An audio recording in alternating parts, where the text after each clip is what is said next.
Magandang araw mga Karash Iparash kay Paras. Kasama ko po si Congressman Jing Paras. Halili mo na ako dito kay brother ka Eli Saludar. At natutuwa ako na maging bahagi ng makabuluhan at matinong talakayan para sa pagpapaangat ng kamalayan ng sambayan ng Pilipino. Congressman Jing, pagbati ninyo sa ating episode na ito sa Iparash kay Paras. Magandang araw naman muli, mga kababayan. At makakatuwa na mukhang in spite of our sad state, dahil nilustay ng todo ang pera ng bayan natin at walang iba sa tinuturo ni Saldico ang namumuno sa pagnanakaw ng pera di umano ang Si Pangulo Marcos. daw kasi nagpa-insert ng 100 bilyon at kumita ng 25 billion bilang komisyon. Aha. Ha? At maliban dyan, marami pang sinasabi si Saldico. Aha. Pero in all this paring ka-Eric, ay nakakatuwa pa rin. Ha?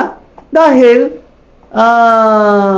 mayroong mga ibang opisyal na hindi lamang magnanakaw, immoral pa. Immoral pa. Ha? At mayroon sila kamong mga podcast, mga programa Na pinagkakakitaan ng malaki. pagkikitaang malaki at nagbibigay ng ehemplo na magagaling daw sila.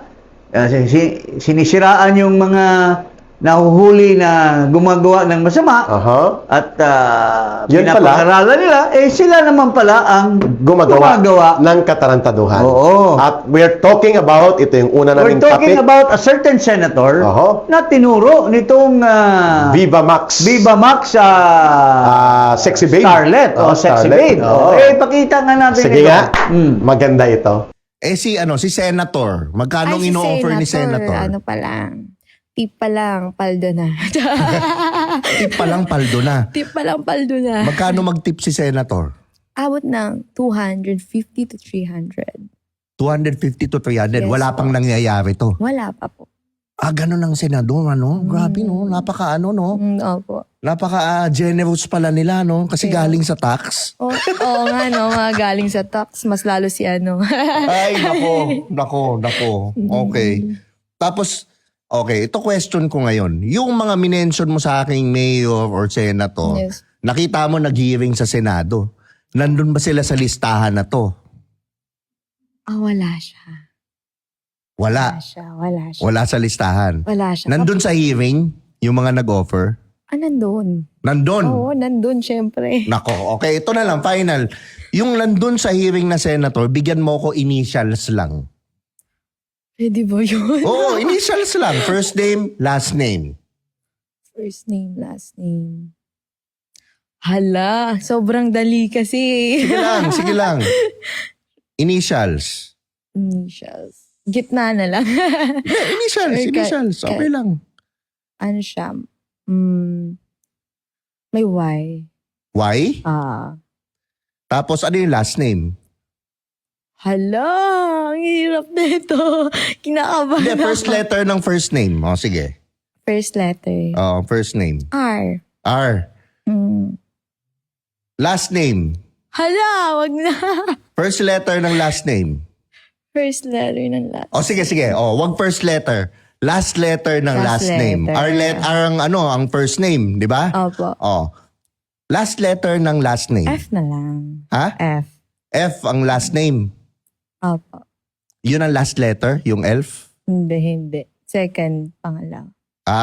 Pangalawa. Pangalawang letter ng last name. Opo. Okay. Okay. Mga kababayan, Congressman Jing, bakit natin ito itinatapik? Dahil ang involved po dito, Senador ng Republika ng Pilipinas, at ang hint very clear, wala namang iba pang pinupuntuhan ng nagsasalita na yon na Viva Sexy Babe, kung hindi ang isang senador na nagkukunwaring moral crusader. Yes. Congressman Jing. Yeah, at saka, sino bang sa mga senador? Ito, galing na sa, hindi galing sa atin, galing doon sa bibig Video. ng si Chelsea. Yeah. Ano daw letter Y. ang first name mayroong letter Y.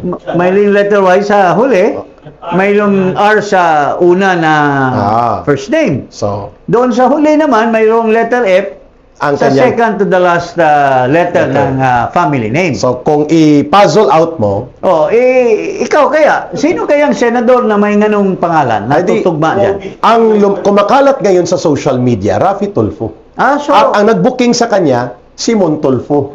Kasi nag-react Simon Tulfo eh. react ano? Hindi naman namin pinangalanan, pero itong pakialamerong butangero at hambog na Simon Tulfo na mahilig magchismis, binuking niya si Raffy Tulfo. But ilatag muna natin bago sige. tayo pumunta doon sa aswang na kapatid. Sige. Unang-una, Okay. napaka-generous naman. Parang pinupulot lang yung pera. Kasi 250,000. wala pa nga nangyari. Nagbibigay na ng tip eh. Siguro ganun-ganun pa lang sa... sa kaya, shoulders. ganun-ganun Gumaganon-ganon pa lang. 250 o to 300 na kagad. And we're talking about 1,000. 250,000. 250,000. Parang pinupulot. Pero naalala mo ba, ito si Raffy Tulfo. Yeah. Crusader ito dahil inimbestigahan niya yung PCSO. Aha. At talagang matatag at malakas ang kanyang Paninindigan. dating na talagang go to the bottom. Nanggagalaiti. Nanggagalaiti. At Oo. saka tinatawag pa niya yung expert na PCSO employee. Tinatanong pa niya kung ano bang mga paraan na mailusot at sino ba daw yung dalawang may hawak ng susi. Talagang, tsaka kukuha pa siya ng mga egbang experts. Ang ginamit niyang termino, magkakaroon siya ng forensics analyst. Ang thinking ng mga kababayan natin ay talagang he was Crusader. bent on solving. Kasi can you imagine kung gawa-gawa lang yung mga award, ilang bilyon ng pera na mapupunta sana sa social services. And halos every other day may panalo. So, Aha. pero may mga usap-usapan. Nagkaayusan ba? Kasi one hearing lang eh. Hindi, dalawang hearing. Dalawang hearing. Pero, ang sabi niya ay, I'll go to the bottom of it. Tapos bakit nawala. bigla na lang nawala? At walang committee report. Wala. Up to mahimik siya. Ang sabi-sabi ngayon, hindi ba kaya yung sabi ni Lisa. Ni Langka. Nilangka. Paring senador, wag mo na lang Di ba? bigyan na lang kita ng pangbigay kay Chelsea. And we're talking Ano about... lang yan I mean, we're not saying that is true. Aha. But some people are saying na that could be a possibility, di umano. Na Nagkarigluhan. bakit masyadong galante? So- Kung ang tubig ay hindi mo kinakalus or kinukuha sa well, it's Flowing. talagang magpapasasa ka sa tubig. Kasi tuloy-tuloy. Pero kung pinaghirapan mo yung pera, hindi ka gagawa. And we're So, talking about public fund. public fund. At yun nga ang punto ng nag-interview kanina kay Chelsea. Napakadali at napakagalanti ni Senator dahil tax ang Pero involved. hindi ba nakakahiya yan? But anyway, itong kanyang kapatid na Bugoy ito Aha. Kasi mayroon akong personal experience din dito.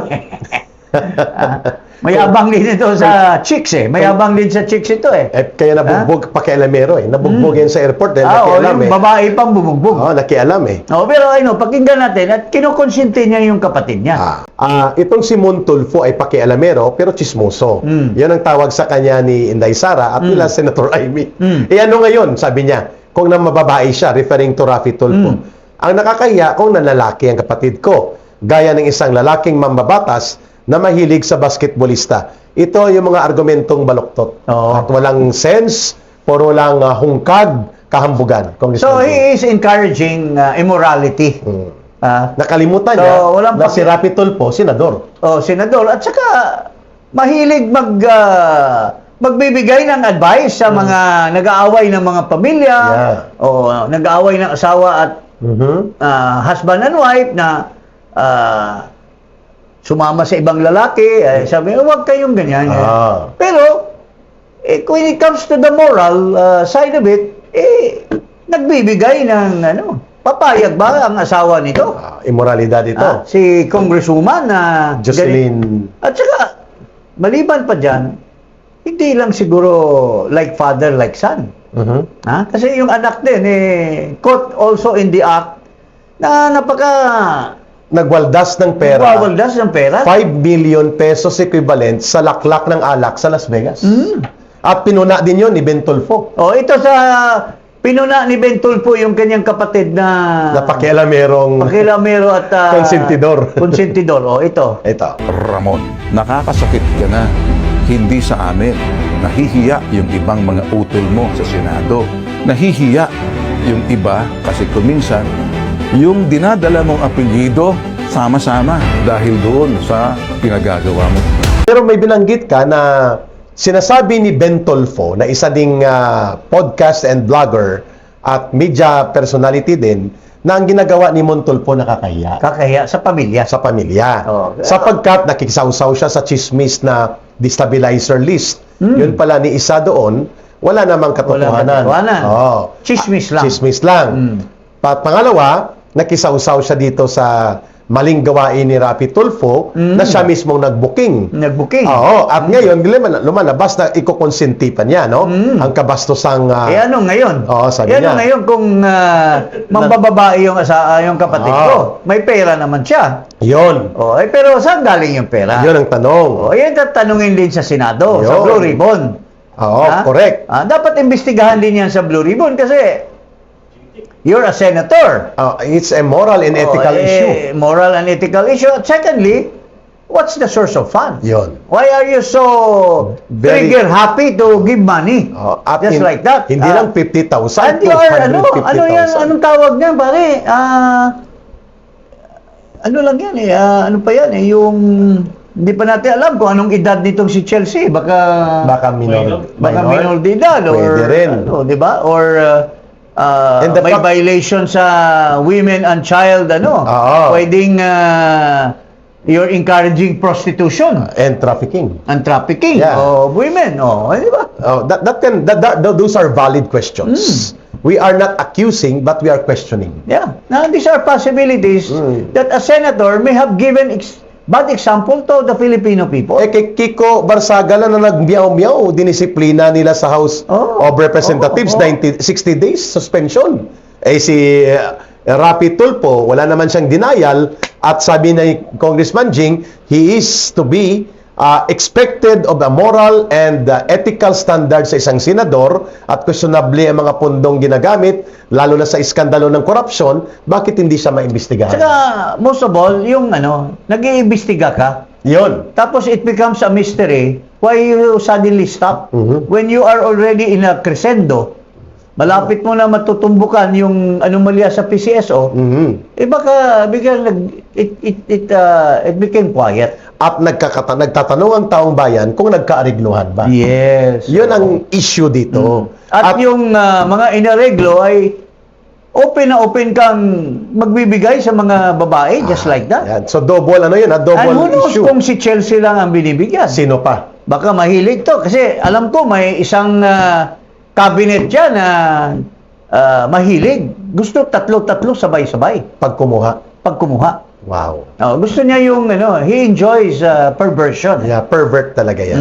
That's So, a may sexual disorder. Ako, I can say it for sure. But, syempre, hindi naman tayo bakla na isusumbong natin yung mga nang bababae. Nanlalaki.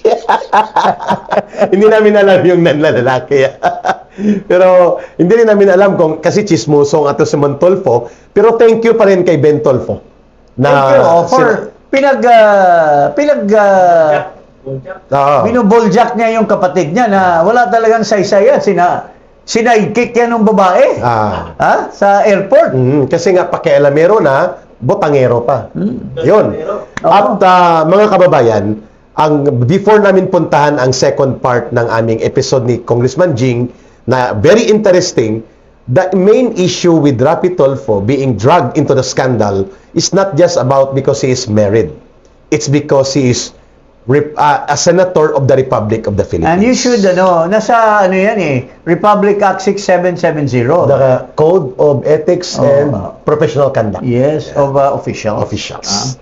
Klaro po yun. You have to maintain a certain decorum. May decorum. Certain propriety. Yan. And lalo na if you have a very high-yielding, lucrative program Yan. where you capitalize on morality. Yun. Galit na galit ka pa sa mga gumagawa. Tapos ikaw lang rin pala ang culprit. Yun. Parang kay Hontivirus din. Na sinasabihan siya na nagtatampering ng witnesses. Ang kanyang ginawa, binalikan niya ng kaso. Ang mga nagsasalita at nagtatanong, instead na sagutin niya kung nagtatamper siya. At ngayon, ay nag-iimbestiga ka ng komitiba, ganon din si Senator Rapi Tulfo, when you are involved in scandals with moral and ethical question, Yes. ano ang ascendancy at authority mo para gawin? Lalo na pagka nagyayabang ka rin na righteous ka when it Yun. comes to the budget. Correct. Na, hindi ako pumirma niyan. Hindi ako ano niyan. Hindi ako nagkuha dyan. Hindi ako kumuha niyan. Tapos nabisto ka ni Jerry Bahat, ni Tonying, Ni Tonying. masahol ka pa pala. At sasabihin mo, propaganda lang. Pero hindi niya sinagot. Walang Hindi niya paliwanag. sinagot, walang paliwanag. At magkano kinita niya doon sa 750 flood control project? At sa 3 billion na siya ang Kung nag-authorize. self-righteous ka, bakit ka tumanggap ng bakit ka nag-allocate ng flood control zone sa Port Correct. Barrel? At pinuna sa doon ni Senator Drilon, pati lahat sila. Insertion or realignment of budget, it's still tampering of the budget. Yes. Klaro. When you do it parang discreetly, surreptitiously, in Yeah. the bicameral, the act itself of tampering it doon na mismo, Constitute anomaly. very anomalous.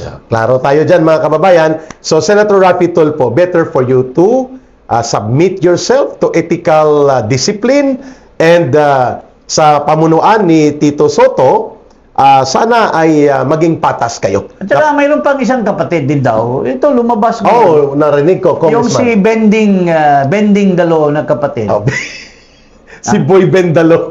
Nung lumabas yung issue kay Chis Codero na was accepting contribution from a From a contractor 30 million. na hindi dininay ni Chis, Na hindi dininay. Nagpaliwanag si Chis. Nagpaliwanag at he fought it out in Comelec. Comelec. At hindi natin alam kung what happened, what transpired there. Kasi gray area. Gray area. Pero ngayon, lumabas na itong kapatid din na Tulfo, Si Erwin. yung si Sylvester Erich Isa pa yun. Tulfo na Piniki American citizen, Pinihiki niyang pagkatao niya doon. ay tumanggap din pala ng contribution How much? ay 112 50% of that So, million. Oh. Sakay Eric. More than sa kay Chis. Eric Yap ba? Eric Yap. And Eric Yap is also a contractor. And subject ngayon for... And much worse than a contractor dahil na-identify ni Gutesa na Yun. Paldo-paldo din. paldo-paldo rin ang pondo at Gutesa says Yap delivered money to the house of Saldico. At may freeze order na si Eric Yap sa kanyang accounts and assets. Pero ano naman, bakit hindi imbestigahan din ito? Vice Chairman pa naman sa Blue Ribbon. Ito Si Erwin Tulfo. si Sylvester. Si Sylvester Tulfo. Bakit kasi- hindi imbestigahan tungkol dyan sa nabasa nating issue ngayon na siya rin pala ay tumanggap ng donation for the campaign. At ang kinuha ng kontribusyon, Ay isang kontraktor na kongresista na involved ngayon sa iskandalo ng korupsyon at who was pandarama. then a committee appropriations chairman. At ang ACT-CIS party list nila ay naging enterprise business nila. Yes. Ni Erwin Tulfo, Rapi Tulfo, Yes. at nila Eric Yap. And talking about accusations of wrongdoing, umaabot na rin sa armed forces. Yun. And pinpointing to the Chief of Staff of the Armed Forces as one who is also suspected Na may of mga- corruption.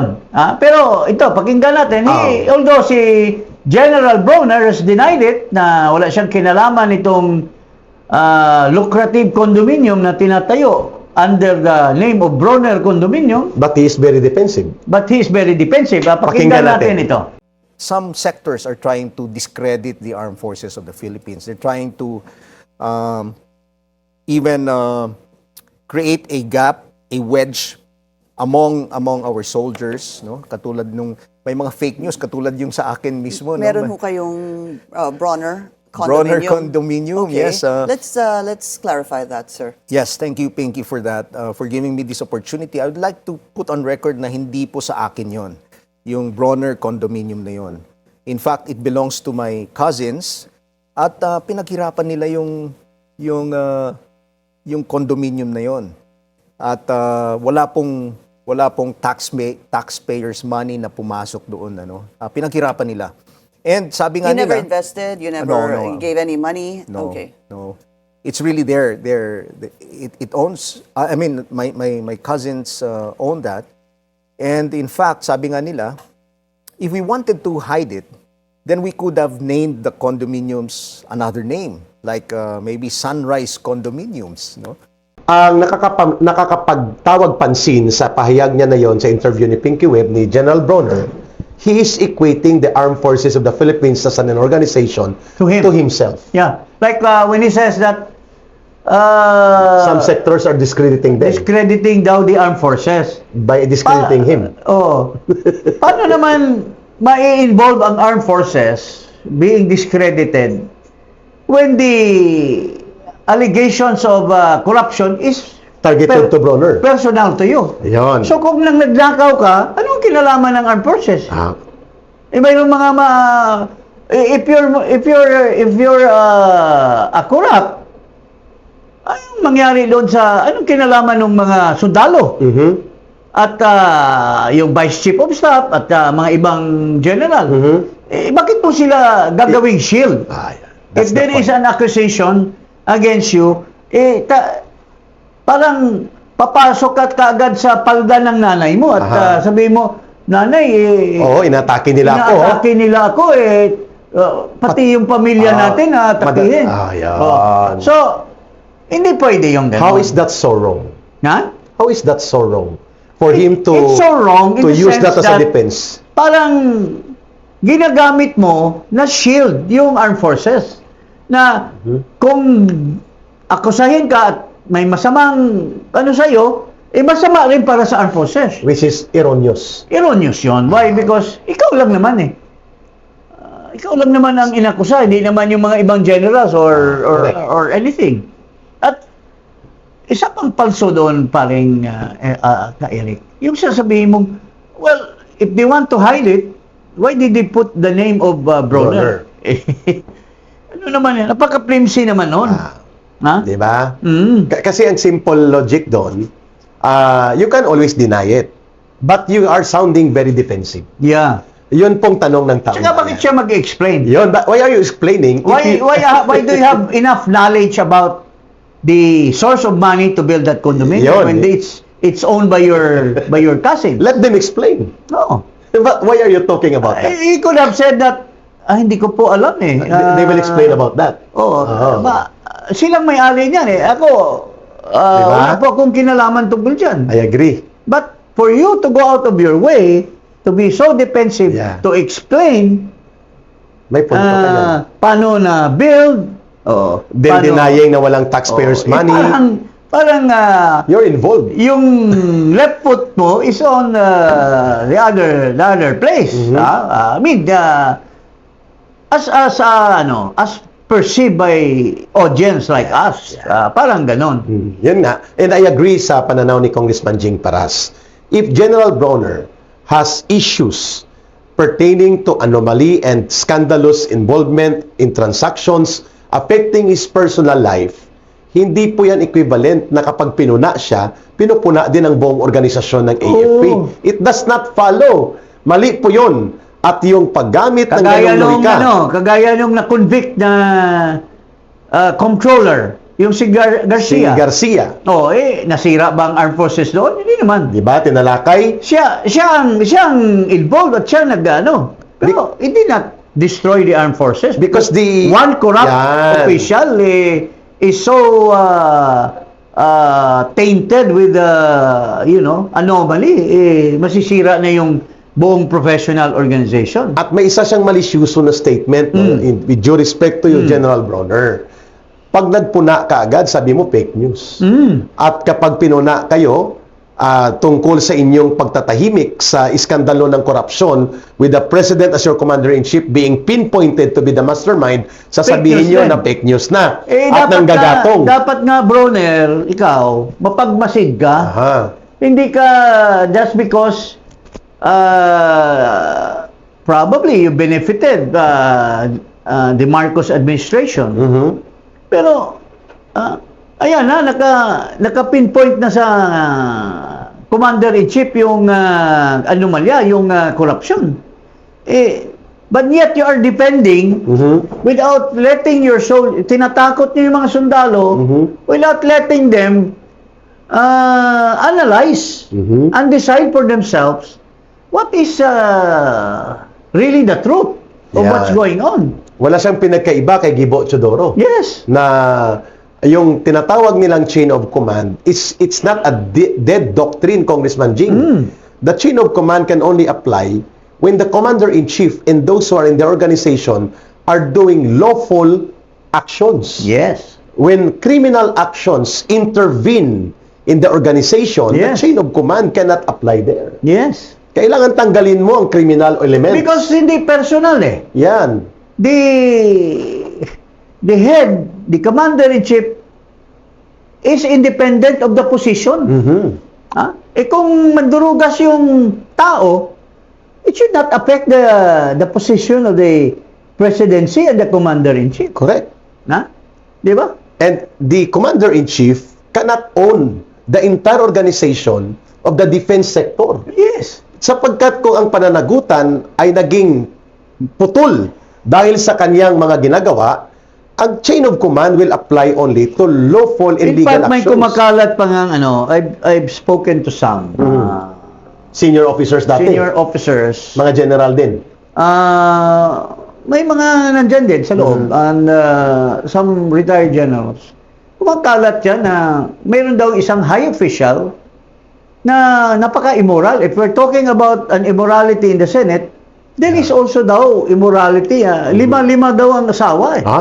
Grabe. Oo, yung isang high official, lima-limang chicks. Wow. And all of them are being sponsored or being May bahay. Oo, Well-fed. pinatayuan ng bahay, mayroong tarlac, mayroong Wow. May lumalabas na yung isang bahay na sa Shangri-La.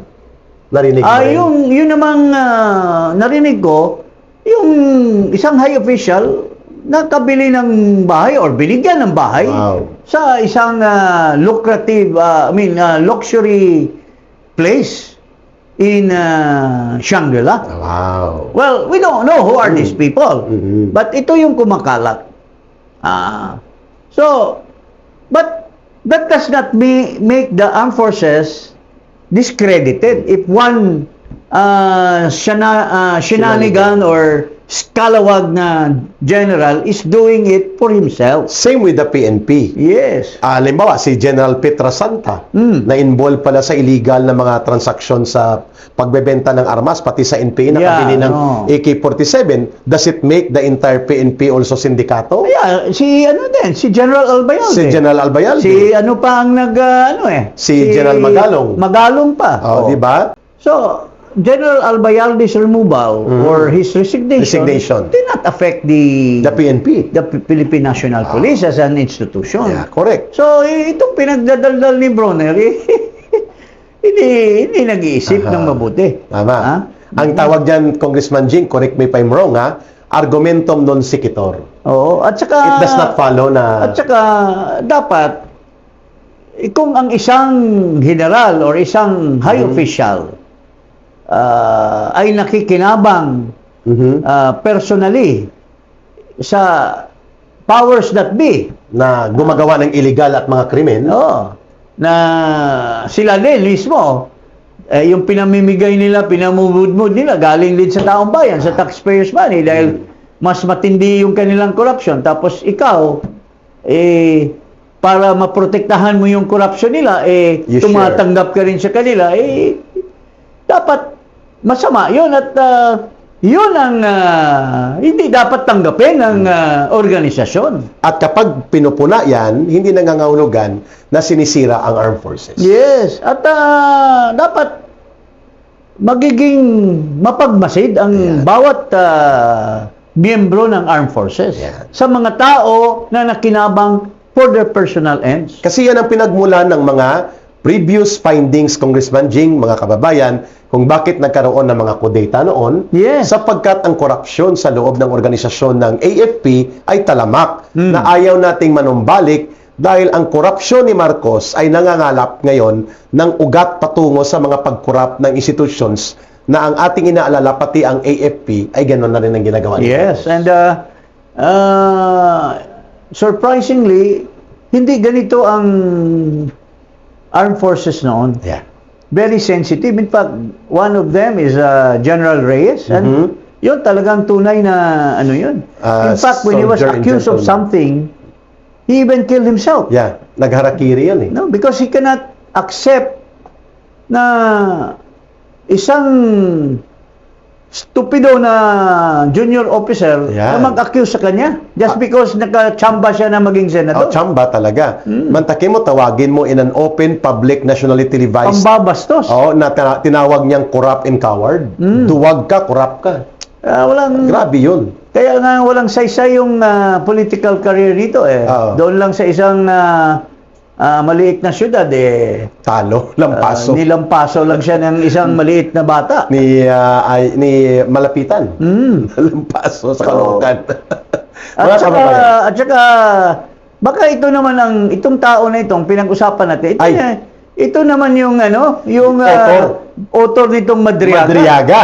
Nababalikan namin ni Kasi Congressman Jing. Bikoy, sabi ni attorney, sino yung lawyer na nag-file Si Juan, Jude, Jude, patay na, namatay. No. Yung unang Jude, nag-file. Sabio. Jude Sabio, Sabio. sinabi niya na ginamit lang siya ni Trillanes. At siya din ang nagbulgar ng Bikoy No, Project. Bikoy Project. Kasi Naalala niyo? ipapasalo sana sa kanya. Ang title, Congressman Jing. So mayroon na namang attorney Palad, mayroong attorney Sabio noon, mayroon namang attorney Palad Yan. na baka ginamit na naman ito ni Trillanes. Yan. At ibubulgar na rin. Para gagawa na naman ng istorya di on amor. At ang tawag doon is failed script, no? At hindi po ito dininay ni Trillanes na siya po ang author Oo. ng Bikoy Totoong Narco-List Scandal. Mga kababayan, puntahan namin yan ni Congressman Jing Paras sa susunod pang episode ng Iparash kay Paras. Pero bago po tayo magsarado sa ating episode na ito, Congressman Jing, ang iyong final words. Well, para sa episode na ito. mga kababayan, kung sa Bisaya pa to, hugtanay lang sa bakus. Higpitan natin ang ating sinturon dahil we are facing a storm. We're facing a storm of terrible, massive corruption perpetuated by no other than high officials of government. Led by the President himself. Yun ang itinuturo ng ebidensya. So, yun po.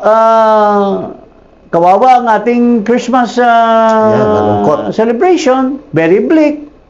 Pero, there's always a light at the end of the tunnel. I agree to that. Okay? So, magandang araw po sa inyo. Mabuhay po ang Pilipino. At bago po tayo magsarado sa episode na to, huwag kalimutang mag-subscribe, mag-like at mag-promote ng Iparash kay Paras sa YouTube. At maraming salamat, Ka Eric. Thank you. Nabuhay po kayo.